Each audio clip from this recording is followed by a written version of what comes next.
Hi guys, Clara here, and today we're going to be making an easy clay walrus. I've already prepared all the pieces of clay that you'll need, so you'll have a better idea of all the clay you'll need in each color. Starting off with the big ball of brown clay, we're going to start rolling that out on either side. Now they're not going to be even. One side is going to be just a thick cone, and the other one is going to be a thinner cone, but we're leaving a ball of clay at the end of that, which will be later shaped into the tail. Once you're happy with the shape on either end, you can curve the tail up and the head back so that your walrus now has a slightly curved body. I'm going to be defining the head more by adding a couple of skin folds, as you'll find that most walruses have. So I'm just using a flat edge Sculpey tool and I'm just pressing in the clay, creating a couple lines at the back of the neck. So far it should look something like this. Next, let's move on to the tail.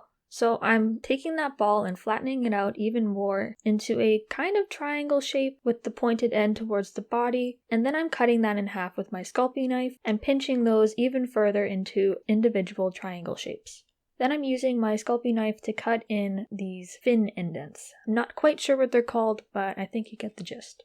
Now these indents will be more off to the side of the fin and not at the end, as their feet kind of point towards the front of the body. Then I'm just defining that shape with my flat edge Sculpey tool. And making these indents might push the tail back together, so once you're happy with the details, you can reshape the tail into the two triangular sides. And this is what it should look like so far.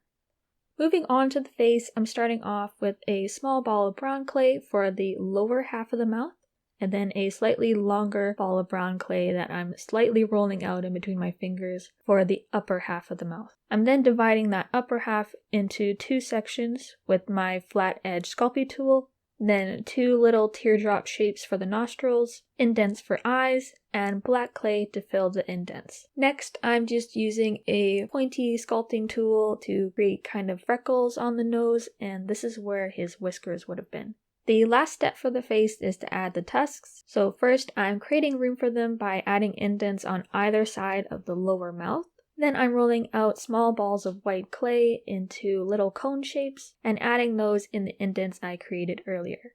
And once you're happy with the placement, you now have a armless walrus. So to fix that, let's roll out two small balls of brown clay into irregular log shapes. One end will be slightly thicker than the other, and that will be where the paw or the fin is. So flatten out the fin side and give the arm a slight curve.